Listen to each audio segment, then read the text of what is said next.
Rain beats against the darkened windows of a quiet suburban home.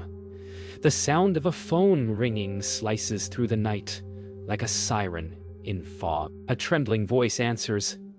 David Hale, desperate, pacing the living room, clutching a photo of his daughter. His breath is ragged, disbelief choking every word. He tells the police she's gone.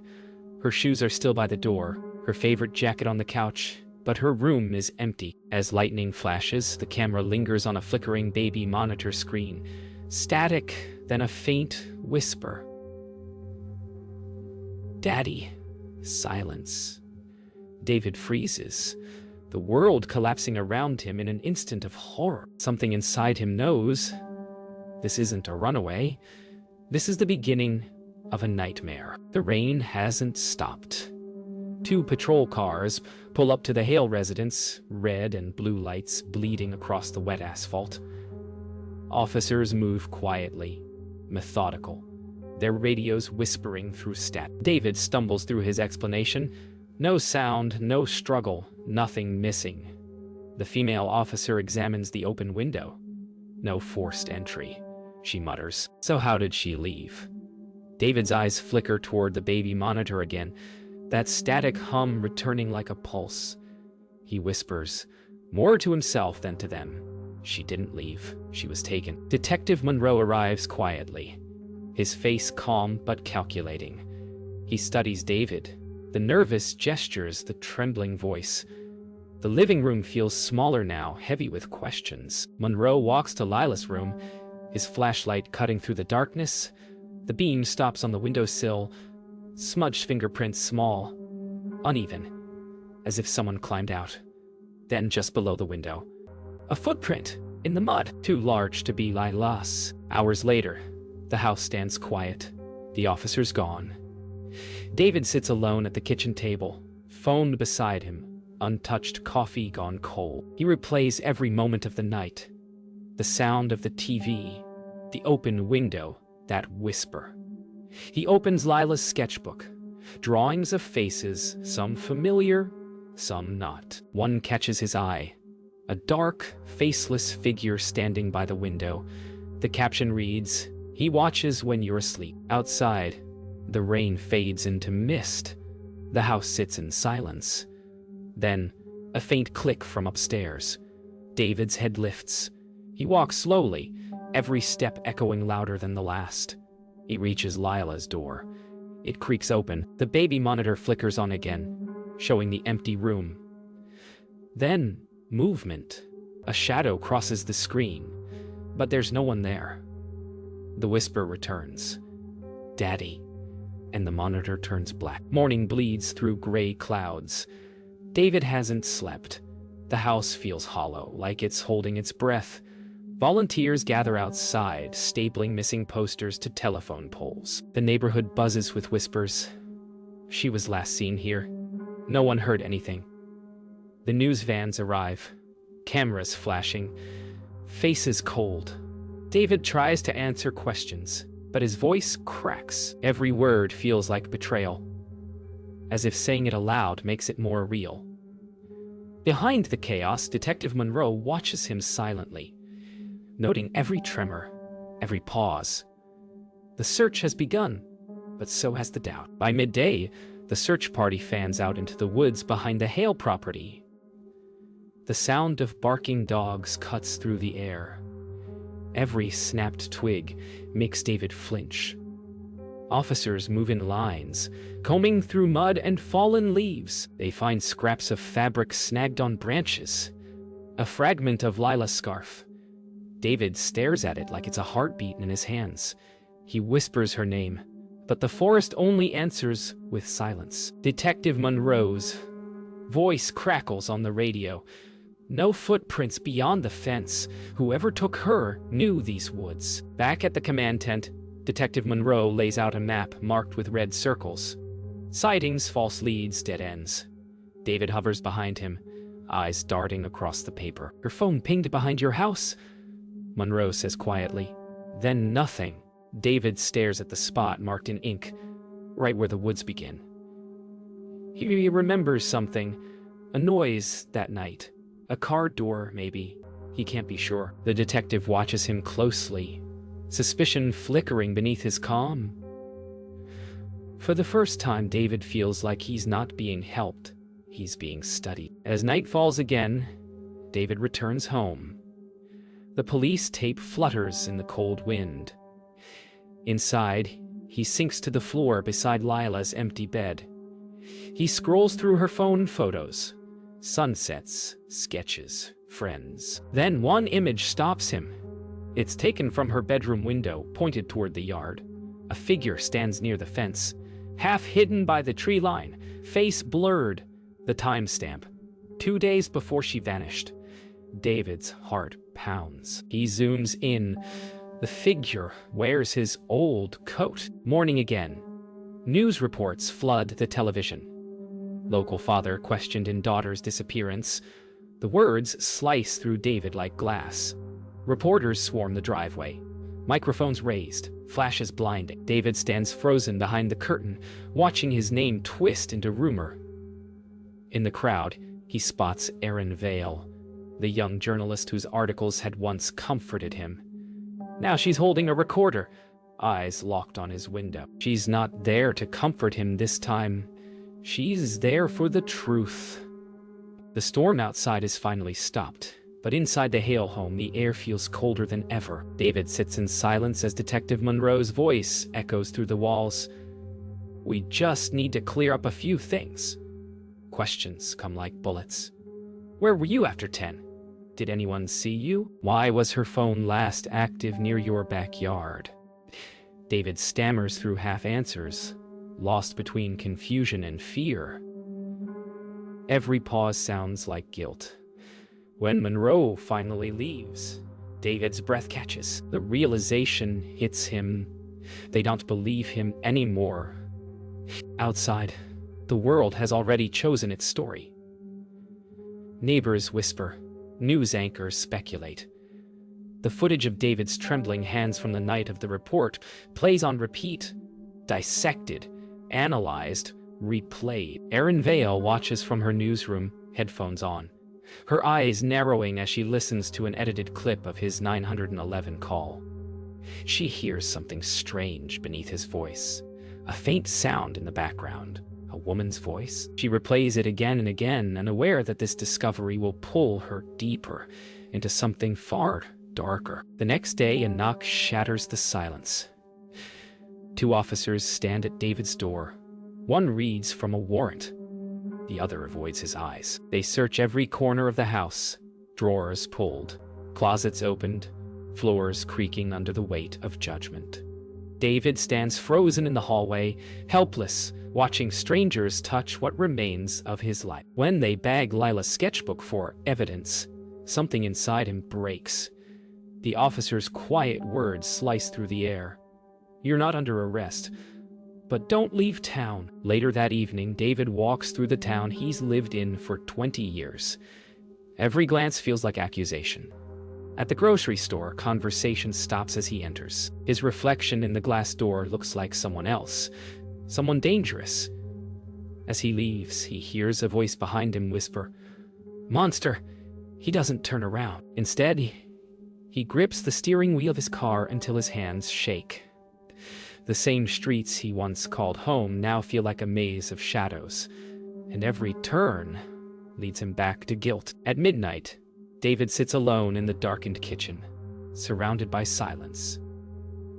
On the table lies a note he's read 100 times. The last message from Lila. Don't wait up. Love you. He whispers the words aloud, his voice breaking.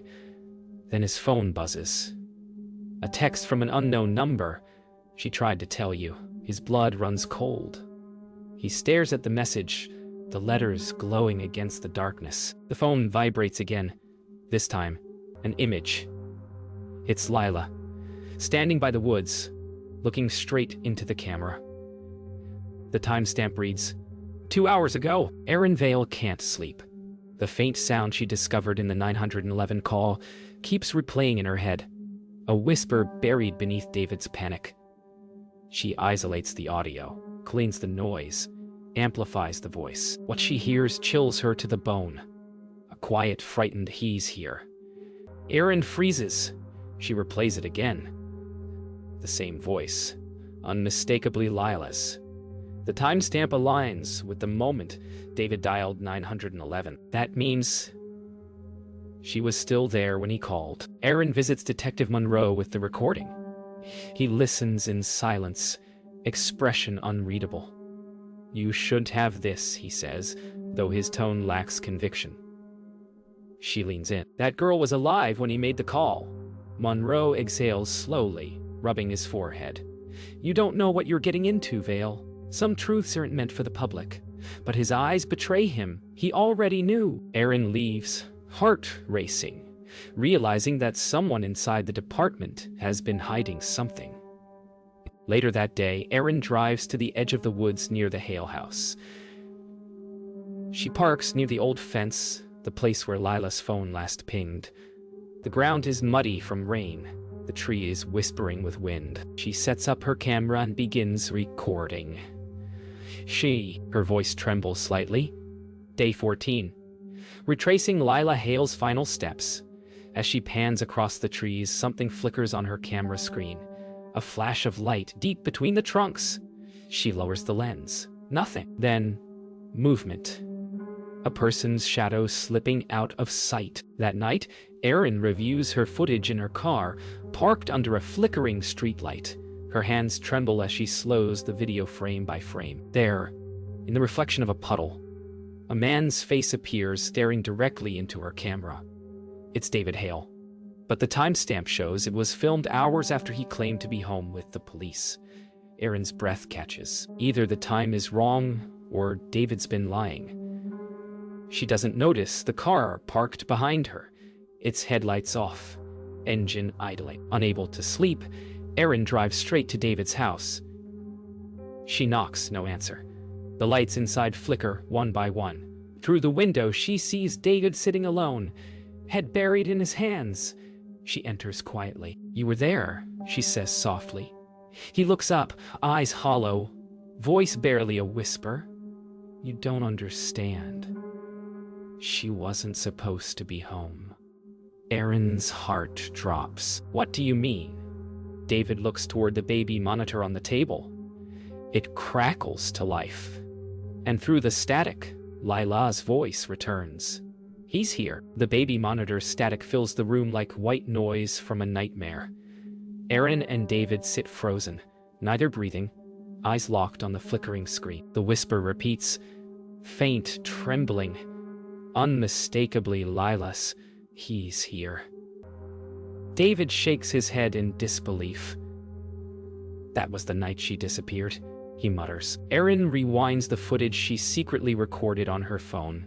The timestamp doesn't match. This isn't a replay. The voice isn't from the past. It's live. Somewhere, somehow, Lila's signal is still transmitting. Erin sends the audio to a sound specialist, who isolates the frequency. "This isn't live," he tells her. "It's bouncing off a repeater," a transmitter hidden nearby. Erin and Monroe drive to the woods. They follow the signal through the mud until they find a small metallic box buried beneath roots. Inside, a recording device. Dozens of microsd cards. Monroe plays one at random. Lila's voice again, scared and quiet. "He said he'd come back for me." Erin covers her mouth. Monroe's face hardens. This was never a random disappearance. Inside the station, Monroe and Erin listen to more recordings. Each one is dated weeks before Lila vanished. Her voice speaks of fear, of someone watching her from outside her window, of arguments she overheard late at night. Dad was yelling again. One clip whispers, "But he wasn't alone." Erin looks to Monroe. There's another voice faintly audible in the background, low and male. But not David's. Monroe turns up the volume. The voice says, "Keep her quiet." Erin's stomach drops. Someone else had been in that house. Erin confronts David. "You weren't yelling alone," she says, voice trembling. David looks broken. "That voice," he murmurs. "It wasn't me." His eyes well with tears as he explains. After his wife's death, A friend from his support group, Michael, a quiet, helpful man, began visiting often to help with repairs, to check in on Lila. She trusted him, David says softly. We both did. Aaron's eyes widen. Where is he now? David shakes his head, whispering. He stopped coming after she vanished. A chilling realization spreads between them. Aaron races back to her car and searches Michael's name. The results are buried. No photos, no address, no records before 2016. Then she finds something. A missing person report from another town. A girl. Same age as Lila, same method of disappearance. The suspect? Unidentified male, never caught. Aaron scrolls further. A grainy photo of a man helping police during that same search. It's Michael. Her hands tremble. She whispers, "He's done this before." The truth pierces like a blade. Lila wasn't taken by a stranger. She was taken by someone they trusted. Aaron races to Monroe's office, slamming her laptop onto his desk. "It's him," she gasps, voice shaking. Monroe stares at the image. Michael, smiling in an old photo from another missing case. His jaw tightens. He volunteered in that investigation, he mutters. He's been doing this for years. They trace the last number that texted David. It pings from a cabin outside town, a place listed under a false name. Monroe grabs his keys. Aaron follows. "You shouldn't come," he warns. She answers, "You'll need someone who still believes she's alive." David waits at home, phone in hand, heart pounding. When Monroe calls, his voice is grave. "We found him." For a long moment, David can't speak. The sound of rain begins again, steady and cold. He stares at the empty hallway leading to Lila's room, the open door swaying slightly from the draft. "I'm coming," he finally says. Monroe starts to object, but the line goes dead. David's car engine roars to life moments later, headlights cutting through the storm as he drives toward the truth he's both feared and needed. The cabin sits deep in the woods, its windows glowing faintly through the fog. Monroe's car stops a few hundred feet away. He and Aaron step out, weapons drawn, flashlights slicing through the mist. Inside, faint music plays, a child's lullaby, warped and slow. The door creaks open to reveal photographs pinned to every wall. Smiling girls, missing posters, and newspaper clippings. Aaron's breath catches. In the center of the room sits an old camera, still recording. Monroe whispers, "He's watching us." Suddenly, footsteps echo from the back room. Monroe signals Aaron to stay behind. He moves quietly, gun raised, his shadow merging with the flickering light. The door opens. Michael stands there, drenched, calm, his eyes hollow. "She wanted to leave," he says softly. "I just helped her." Monroe's voice hardens. "Where is she?" Michael smiles faintly. "You'll find her where it all began." He glances at Aaron's camera, then vanishes through a back exit into the woods. Monroe fires, misses. The chase begins. Rain pours down as David's car screeches to a stop near the cabin. He hears shouting, sees Monroe's flashlight beam darting through the trees. He runs toward it, stumbling through mud and branches. A flash of lightning. Michael ahead, fleeing deeper into the woods. David calls his name, but Michael doesn't stop. Monroe yells, "David, don't!" Too late. David tackles him to the ground. They struggle, fists and screams lost in the storm. Michael's voice rises over the thunder. "She's not gone." David's hands tighten. "Where is she?" The answer comes like a curse. "You'll never let her go." Then, silence. Rain subsides, replaced by the steady hum of dawn wind. David kneels in the mud, his hands trembling, face streaked with tears and blood. Michael lies motionless beside him. Monroe's voice trembles through the radio. "Call it in." David looks to the horizon. pale light filtering through the forest canopy. Aaron kneels beside the camera, soaked and speechless. Then, a faint chime. Her phone buzzes. An unknown location link appears on screen. Coordinates. She looks at Monroe. It's coming from Lila's phone. The coordinates lead them to an old water reservoir 2 miles from the Hale home. The air is still, unnervingly calm. Police tape flutters near the entrance, a sign of a past search. David follows Monroe down the embankment, heart pounding with every step. They find a small shed beside the water, rusted padlock broken.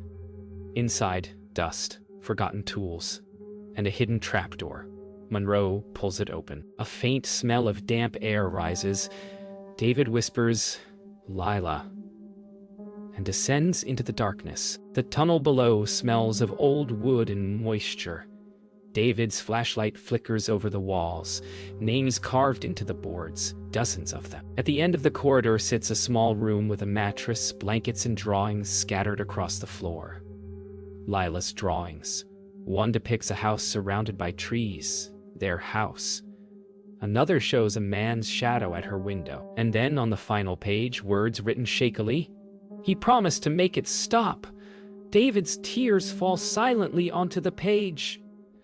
Monroe looks away. Aaron whispers, "She lived here." They find a camera hidden in the corner.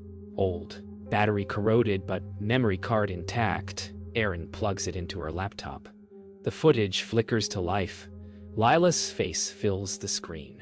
Frightened, but determined. "If you find this," she whispers, "I'm okay. I had to go. He said he'd take me where it's safe. But I think he lied." She pauses, tears streaming down her cheeks. "Dad, I know you'll look for me. Please stop." The video ends abruptly with a loud crash, then black. David stares at the screen in stunned silence. Every hope inside him collapses. Weeks later, the investigation closes. Michael's past unravels, a trail of girls, all seeking safety from their homes, all found too late. Lila's case is different. She ran, yes, but not far. She had hidden beneath the world that failed her. Aaron's final narration carries over images of empty streets and rain-soaked windows. In the end, the monster wasn't the stranger in the dark. It was trust. It was silence. It was what we refused to see. David stands by the lake where it all ended, holding one of Lila's drawings. His voice, quiet but resolute, closes the film. Sometimes the truth doesn't set you free. It just leaves you standing in the rain, waiting for someone who'll never come home.